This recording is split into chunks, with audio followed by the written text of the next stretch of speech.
So what actually makes something genuinely funny? You know, That's a big question. especially in podcasts, right? Right. Where you can't see reactions. How do you really connect? Make someone laugh or like feel they're in on the joke? Yeah, it's foundational, isn't it? And the answers, well, they often really diverge. What one person finds hilarious, another might just find baffling. Totally baffling. And that brings us actually straight to our topic for this deep dive. It's this incredibly unusual, maybe even provocative guide Okay. called How to Be Funny for Podcast Hosts. And it's from, get this, Buzzy McGackers and Burfie Caguffin. Right. They're presented as masters of humor from Kooky Clown University. Kooky Clown University. It's certainly a unique starting point for comedic theory. Definitely unique. And this guide, it seems like it doesn't just offer tips, it sort of redefines humor altogether. Exactly. So our mission today is to really unpack this guide. It's got 4 epigrammatical parts, sort of concise, impactful sections. We're going to dig into its methods, which are, well, pretty specific, sometimes kind of bewildering. And then, this is key, we'll look at the reactions. Because other podcasters had some wildly different takes on it. The controversy. Always interesting. Right. So the goal is to figure out what this guide is actually trying to teach about humor, and maybe what it reveals about comedy, connection, for you listening in. Sounds good. Oh, and quick heads up, the guide's sponsored by something called Captain Chucky Chuckle's Cherry Chuckle Contraption. Lovely. Yeah. All right, let's dive in. Let's do it. So part 1, the laughter method. This is by Buzzy McGackers. And his core idea here is, well, it's pretty audacious. How so? He's basically saying laughter isn't just a reaction to something funny, it's a tool. It can create the illusion of humor. Create the illusion. So you don't actually need a joke. Apparently not. No punchline needed, no witty observation, you just start laughing. Wow. That's bold. And McGackers thinks this actually works, this sort of manufactured laughter. Yeah, he argues it can forge a bond of pure, unadulterated hilarity. Like, you can lead the audience into being amused rather than just waiting for them to react genuinely. Leading them. So it's almost like faking it till you make it, but with laughter. That's exactly what it sounds like. Is it manipulative? Maybe. Yeah. But the guide frames it more like providing a cue. A cue. Okay. The sound of laughter itself, they argue, it's powerful. It's meant to trigger a mirror response almost subconsciously. Right, bypassing the brain and going straight for the gut feeling, the shared emotion. Exactly, and he gives 4 specific techniques for this. First, manically laughing. Manically? Yeah, laughing super intensely like something hilarious just happened, even if it didn't. The goal is to create this primal, unexplainable need for listeners to join in. Okay, I'm picturing someone just bursting into laughter mid-sentence for no reason. That sounds potentially jarring. Definitely jarring. Okay. Then technique 2, laughing at your own words. The self-laugh. McGackers calls it validation. His logic. Why should anyone else laugh if you don't laugh first? You're basically asserting your own funniness. It's like a self-fulfilling prophecy of amusement. My words are funny because I'm laughing at them. Okay. Third technique, joining all laughter. Basically, if you hear anyone laugh, anyone at all, about anything, you just jump in instantly. Regardless of context. Totally regardless. Yeah. You become part of this spontaneous, glorious chorus of chuckles. Yeah. So, yeah, if your co-host laughs because their phone buzzed, you join in like it's the funniest thing ever. Right, just blend into this wall of sound, this comedic soundscape. Be part of the mirth no matter what. And the last one, constant giggling. Constant. Yep. When you're not doing the manic laughter, you should keep up this like low-level background giggle. Oh. Apparently, it keeps the energy high, keeps the audience on edge, waiting for the punchline that may or may not ever come. Huh. So it's like keeping them in a state of pre-amusement. Like something funny could happen any second now. Stay tuned. Pretty much. And to help you really commit to this, constant mirth. Uh-oh, here it comes. There's the Captain Chucky Chuckle's cheery chuckle contraction. The contraption. Tell me more. It's described as a portable laugh box. It automatically laughs whenever it detects a sound. Automatically laughs at any sound. Any sound. It's marketed, and this is the quote, for podcast hosts who are not funny but want to sound funny. Wow, okay. Sold at Kooky Clown University, $200. Batteries not included. Of course not. Can you just picture it strapped to someone's chest, just guffawing if they like clear their throat? It really makes you question things, doesn't it? Does outsourcing your laughter actually work, or does it just sound robotic and weird? That's the real tension, isn't it? Does it help the listener or just make the whole thing feel incredibly artificial? Yeah. And you mentioned reactions were divided. Oh, wildly. So you've got Lurky Blover from the Cappy Hole podcast. He loves this laughter method. Yeah, he says he basically already does it, the constant laughing and giggling, even when there's no real joke. Yeah. And guess what? People tell him he's funny. Huh. So for him, the guy just explained why his approach works. Exactly. He even recommends the laugh box, says he wears it around his neck. It, validates everything he's been doing. Okay. So that's one perspective. What about the other side? That would be Gunk Jankers from Uncle Gunk's Funky Junk. He calls it the most unhelpful advice imaginable. Strong words. He thinks it's a recipe for an annoying, unprofessional, and frankly unlistenable podcast. He wants genuine reactions, not this forced manic hysteria. Right. He apparently quipped, if someone tried that on my show, I'd throw them out the window. Yeah, he was not impressed. So what does this all mean for you, the listener? Well, it seems like McGacker's offers this manufactured laughter as a kind of shortcut. Right. But Blover's experience suggests that for some audiences, the perception of humor, even if it's faked, can actually work. It connects with them somehow. But then Janker's reaction really hits home that for many others, authenticity is everything. That forced stuff just becomes a barrier. So humor isn't one size fits all. Its effectiveness is super subjective. Yeah. This part really challenges that idea, doesn't it? It depends on what you as the listener are actually looking for. Precisely. Okay, so moving on from just sounding funny, what about telling actual jokes? Part 2 is called Funny Jokes. Okay, let's hear it. A call authored by both McGackers and Caguffin. Yep. And their approach is just as unique, maybe bewildering is the word. SO. They don't suggest writing new jokes. Instead, they take old classic jokes, the tired ones, and they say to rephrase them using uncommon words and descriptors from fields like advanced technical equipment, obscure legal terms, and rare scientific words. Rephrase old jokes with jargon. Why? The goal, apparently, is to make them completely new and intellectually stimulating. Intellectually stimulating jokes through jargon. Okay. It feels like they're trying to make the mundane seem profound, or maybe just confusing. I think confusing might be closer.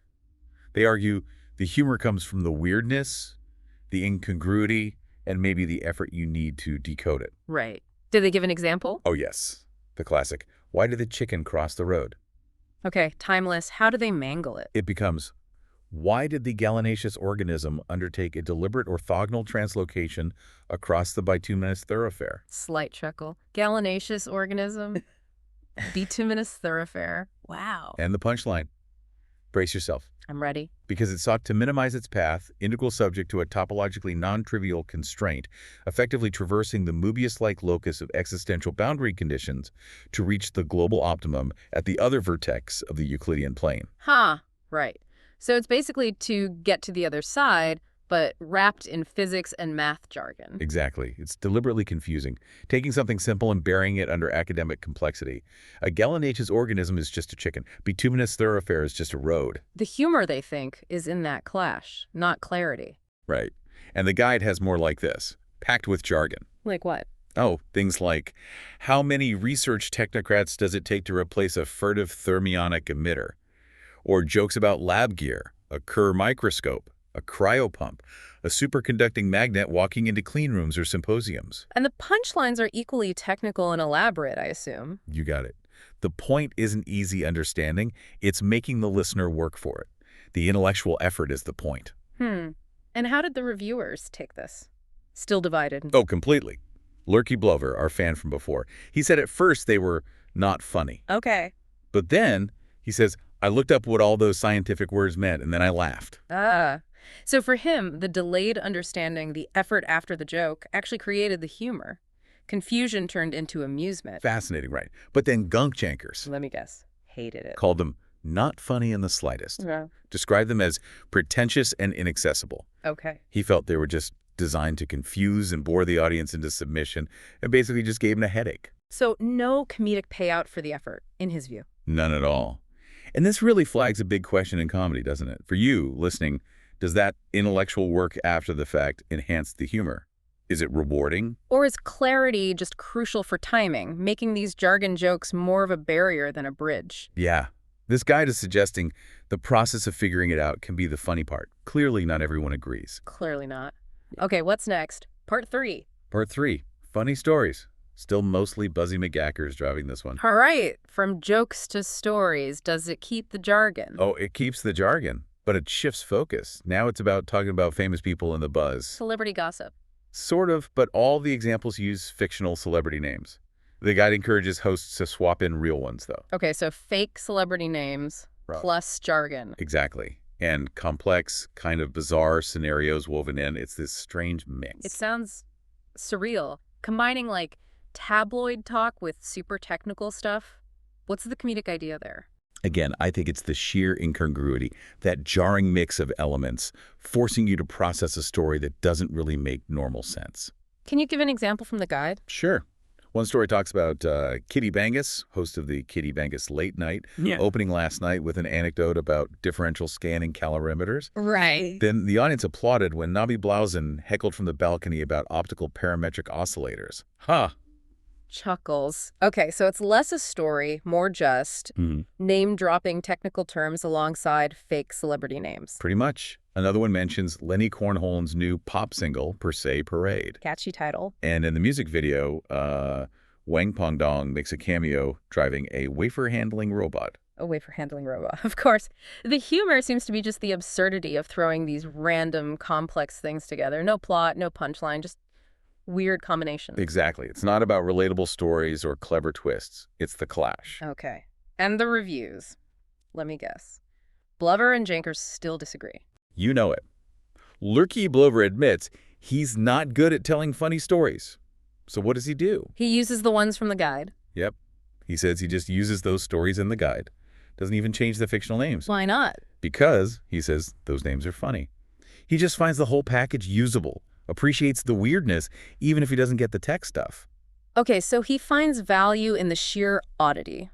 What about Jankers? Jankers says these stories are even worse than the jokes. Worse. Yeah. He calls them just lists of bizarre, made-up names and technical terms that don't get a laugh, only a headache, no coherence, no narrative, no comedy for him. Right. It really makes you think about the listener experience again. How would most people react to mixing celebrity gossip, even fake gossip, with super niche technical terms? Does that clash create some kind of fresh, maybe avant-garde humor for a certain audience? Or does it just alienate everyone who doesn't have that very specific, specialized knowledge needed to even begin connecting the dots? Which seem deliberately disconnected. The guide seems to suggest that the effort, just trying to process it, is the point. A very niche kind of point. Which brings us, finally, to the most dense part, part 4. Ah, the philosophy behind it all. Exactly. This is Burfi Kagafen's big contribution. It's this highly academic, philosophical treatise called The Humor of Obfuscation, a treatise on the apophatic comedy of contemporary discourse. Wow, that's a mouthful. The humor of obfuscation. So this explains the why. This is the why. Kagafen argues, and I'm simplifying here, that the bona fide humor of our cacophony-addled age is to be found not in the lucidity of the epigrammatic, not in clarity or short, witty sayings, but in the glorious hermeneutic hugger-mugger of technology. Hermeneutic hugger-mugger. So the confusing interpretive mess of technical language. Yeah. That's where the real humor is now, not clarity. That's the argument. It gets even wilder. It says, we laugh not because we comprehend, but because the sheer plethora of linguistic encumbrance obnubilates comprehension to the point of cathartic surrender. Oh! Obnubilates comprehension. Yeah. Cathartic surrender.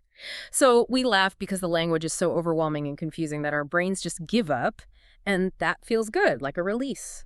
That's the idea. Laughter not from understanding, but from being overwhelmed into a kind of amused bewilderment. It's unsettling, right? Deeply unsettling, but also kind of intriguing. Kagafen elaborates on how this works. Yeah, he suggests using this arcane lexicon of science and tech terms creates a Kafkaesque heterotopia. And what now? A Kafkaesque heterotopia, like a bizarre, disorienting alternate reality where the mundane clashes with the super obscure. Yeah. And that collision, that weird in-between space, is presented as the sine qua non of bona fide wit, the essential ingredient for real humor today. So the friction between normal life and this baffling technical jargon is supposed to be funny in itself.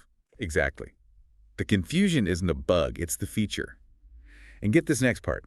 MacGuffin claims this whole approach is a reductio ad absurdum of the very notion of a punchline. Taking the punchline to its absurd conclusion, how? He argues the punchline in these jokes isn't really a punchline, it's just a pro forma flourish. Like, it's there because jokes have punchlines, but its real job is to obfuscate the lack of a genuine comedic nucleus. Wow, so the punchline is intentionally empty, just highlighting that the real joke was the confusing setup all along. It subverts the whole structure. Precisely.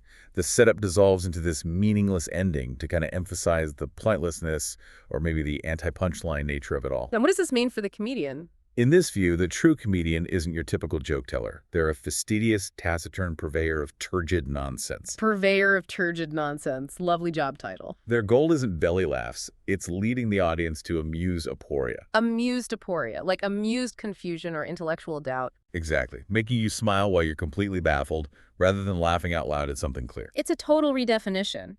The comedian as a guide into delightful confusion. The dense nonsense isn't a mistake, it's the art. Right. So, the reviewers, Blover. Let me guess, he's trying to figure it out. Spot on. He finds this part too complicated for me right now. But crucially, he's not ditching it. He says he's learning what it means by taking notes and using more of that on my podcasts. So he's actively engaging with it, even if it's tough? He's open to the idea. Seems like it. And Gunk Jankers. Oh, I can only imagine. Pure nonsense. Called it pure, unadulterated nonsense. A dense, verbose attempt to justify the guide's absurd approach. Ouch. He even uses MacGuffin's own words against him, calling the treatise itself turgid and anacolodon-laden, convoluted and grammatically messy. See zero value in deliberate confusion for comedy. So 0 points for intellectual obfuscation from Jankers. None. So, thinking about what makes something funny, this really makes you wonder, doesn't it? Can genuine amusement come from that intellectual surrender rather than getting the joke? Can the language itself, just by being dense and obscure, be the joke? Can a comedian actually succeed by creating amused aporia? It's a pretty profound question that pushes against everything we normally think about wit and humor. Yeah. So, let's try and bring this all together. This whole deep dive, it's really laid bare this huge paradox about humor, right? Especially in audio. Totally. On one side, you have Lurky Blover. For him, this guide, How to Be Funny for Podcast Hosts, is a game changer. Right. It validates what he was already doing and gives him new ideas. He feels it makes him funny and connects with his audience, the laughter, the jargon, the complexity. And then, boom, the complete opposite. Gunk Jankers dismisses the whole thing, baffling, unreadable mess, complete waste of time. He actively rejects all of it as just annoying and unprofessional. And that huge difference isn't just about personal taste, is it? It feels like it's about totally different philosophies, different ideas about what an audience wants, and what makes a listening experience valuable. Exactly. This guide and these extreme reactions, they really spotlight how differently people interpret humor, especially when it's just audio. McGackers and MacGuffin offer this really radical way to be funny. Yeah, a way where the effort to understand, or maybe just giving up and surrendering to the confusion, is supposed to be the source of comedy. But as Jankers makes crystal clear, that approach runs a massive risk of just alienating people who value clarity, authenticity, and, traditional jokes that actually land. So this deep dive has really laid out the methods, the thinking behind them, and the completely different ways listeners might experience them. Right. So you, listening, you've got the whole picture now. You can weigh the claims, think about the intent, and decide what resonates with you when it comes to podcast humor. It really shows that funny is way more complicated than just telling a good joke. It's about whether you, the listener, are willing to engage with something unexpected, maybe even something deliberately baffling. Which leaves us with a final thought, maybe something provocative to mull over. Okay. Given this guide's really audacious premise, this deliberate use of confusion, and the passionate polar opposite reactions it got, what does it really mean to be funny today? In a world just saturated with information. And maybe how much of that linguistic encumbrance, that deliberate complexity or intellectual work can an audience actually take? How much confusion can we embrace before humor just dissolves and becomes nothing more than noise? Something to think about, definitely. As you listen, as you maybe even create your own stuff, where's that line between intriguing complexity and just noise?